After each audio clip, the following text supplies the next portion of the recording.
De plus en plus d'Américains considèrent la Chine comme un ennemi, alors que le PCC se prépare à la guerre. Et une étrange affection pour Trump en Chine. Cela et bien d'autres choses encore sur les manchettes de la Chine de cette semaine.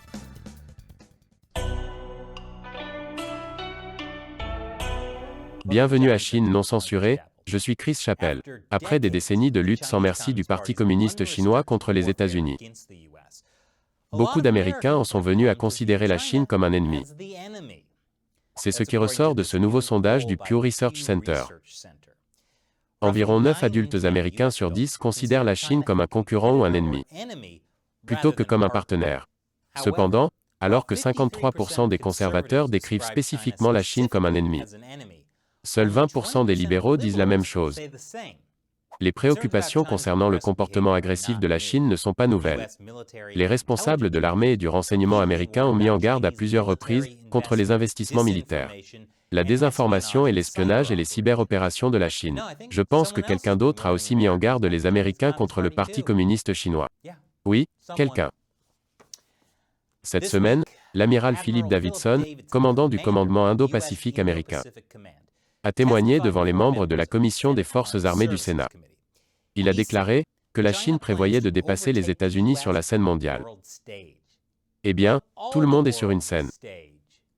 Quelqu'un doit être le méchant. Et la Chine met beaucoup d'argent derrière ça. Selon les médias d'État chinois, la Chine augmente le financement militaire. C'était un sujet important lors de la récente réunion des hauts fonctionnaires communistes, appelée les deux sessions. Le Premier ministre Li Keqiang a déclaré « Nous devons renforcer les exercices militaires et nous préparer pleinement à la guerre ». Ont-ils une cible particulière en tête? Il se trouve que oui. L'amiral Philip Davidson a également déclaré qu'il s'attendait à ce que la Chine envahisse Taïwan d'ici 2027. La Chine affirme que l'amiral américain ne fait que brandir la menace d'une invasion de Taïwan. Après tout, le Parti communiste chinois promet d'envahir Taïwan depuis des décennies. Espérons juste que c'est une de ces promesses qu'ils ne tiennent pas. Mais les officiels chinois disent également au président Biden d'arrêter la dangereuse pratique de soutenir Taïwan.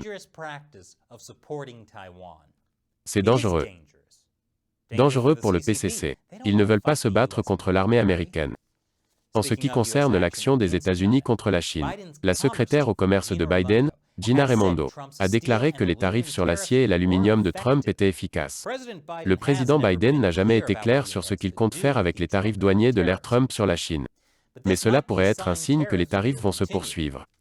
Cela étant dit, de nombreuses politiques de Trump ont été gelées pendant que l'administration Biden les revoit. Par exemple, l'interdiction de WeChat. En février, M. Biden a temporairement suspendu cette interdiction afin que son administration puisse la réexaminer. Mais il est apparu maintenant que la secrétaire d'État au commerce, Mme Raimondo et son mari, détiennent une participation dans la société mère de WeChat.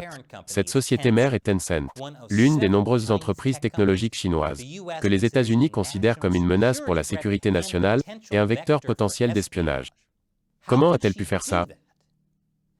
Eh bien, de la même manière que la plupart des Américains qui ont investi dans des entreprises chinoises potentiellement dangereuses, par le biais de fonds de marchés émergents.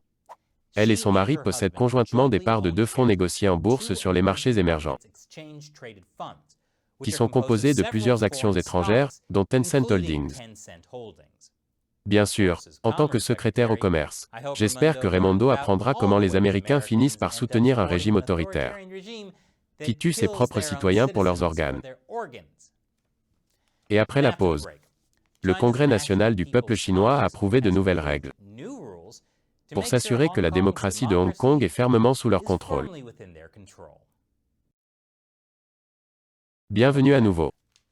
Cette semaine, le Congrès national du peuple chinois a approuvé des changements radicaux dans le système électoral de Hong Kong.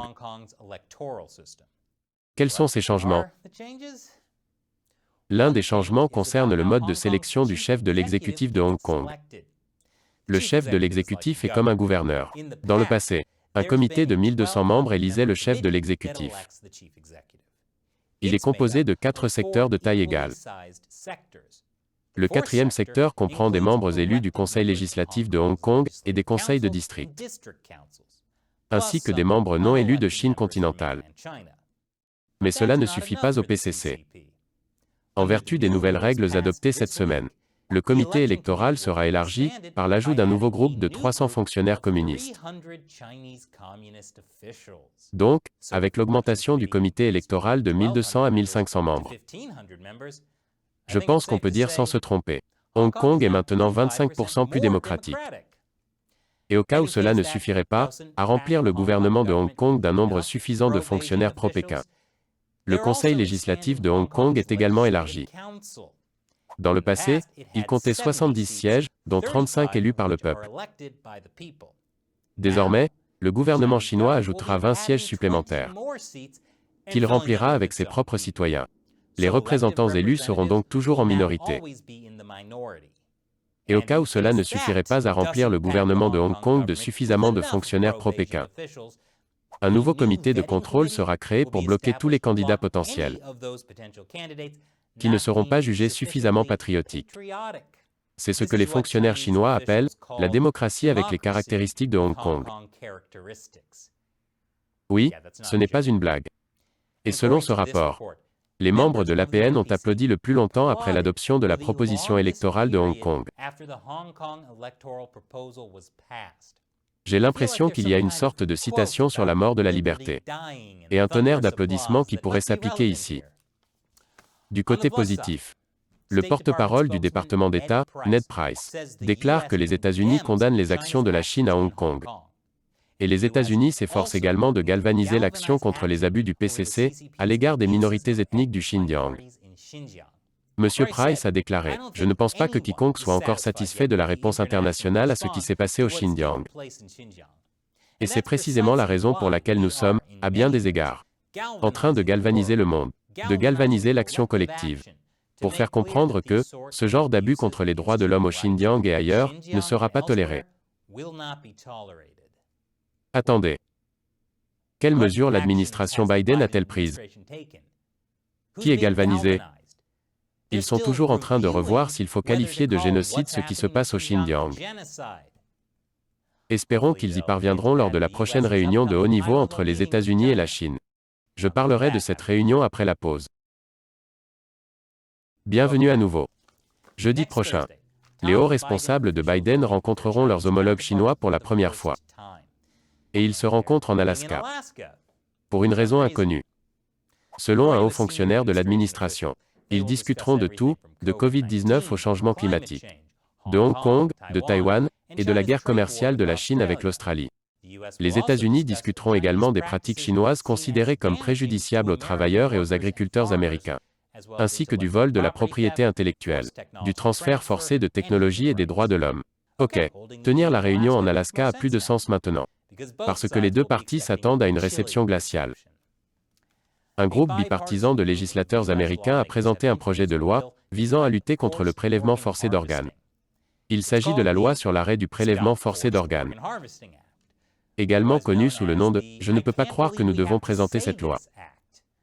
Selon l'auteur du projet de loi, le représentant Chris Smith, nous devons faire davantage pour mettre fin aux abus horribles commis par des gangs internationaux de trafiquants d'êtres humains, des organisations terroristes et même certains gouvernements. Le régime communiste chinois en particulier, qui tue des personnes innocentes et vendent leurs organes à des fins lucratives. Le fait d'accuser spécifiquement le Parti communiste chinois de prélèvement d'organes est un geste important. L'une des victimes des prélèvements forcés d'organes en Chine, ce sont les musulmans ouïghours. Le PCC nie l'existence d'un génocide au Xinjiang et accueillit favorablement les enquêtes. Le premier rapport indépendant a été publié, et il affirme que Pékin a l'intention de détruire le peuple ouïghour. En fait, selon le rapport, les actions présumées du gouvernement chinois au Xinjiang ont violé chaque disposition de la Convention sur le génocide des Nations Unies. Tu entends ça, Joe? Et enfin, cette image est devenue virale en Chine. Le référencement dit qu'elle a été faite par une entreprise de meubles chinoise. L'annonce dit que vous devriez acheter cette statue pour rendre votre entreprise performante à nouveau. Et il met en vedette Trump, qui connaît le bouddhisme mieux que quiconque. Je suis tellement éclairé, je suis l'être le plus éclairé. Tellement d'humilité. Ce que j'en retiens cependant, c'est que la paix intérieure vient du fait d'être banni des médias sociaux. Et maintenant, il est temps pour moi de répondre à une question d'un membre de l'armée des 50 centimes de Chine non censurés. Des fans qui soutiennent l'émission sur Patreon. La question d'aujourd'hui vient de Jason. Le spray anti-ours fonctionne-t-il sur les petits pandas? S'il vous plaît, il doit y avoir quelque chose que je puisse faire pour me protéger. Les pandas savent nager? Je sais. Je vais déménager toute ma maison sur un bateau. Ça montrera à ces petits pandas qui est le patron. Vos craintes sont tout à fait justifiées, Jason. Mais je suis désolé de vous dire que, selon la WWF, Fédération mondiale de lutte, je crois, ils peuvent aussi nager et, contrairement à la plupart des autres ours, ils n'hibernent pas pendant les mois d'hiver. Ce qui signifie qu'ils n'auront de cesse de vous tuer, vous et tous ceux qui vous sont chers. Un bateau maison ne suffira pas. Heureusement, les pandas sont très bêtes. Je veux dire, regardez-les. Ils peuvent facilement être dupés et trompés. Je vous recommande de piéger votre maison avec un gros tas de bambou. Les pandas seront distraits et commenceront à manger. Et comme ils passent environ 14 heures par jour à manger du bambou, vous pouvez utiliser ce temps pour vous enfuir. Merci pour votre question, Jason. Et merci d'avoir regardé. Je suis Chris Chappell. À la prochaine fois.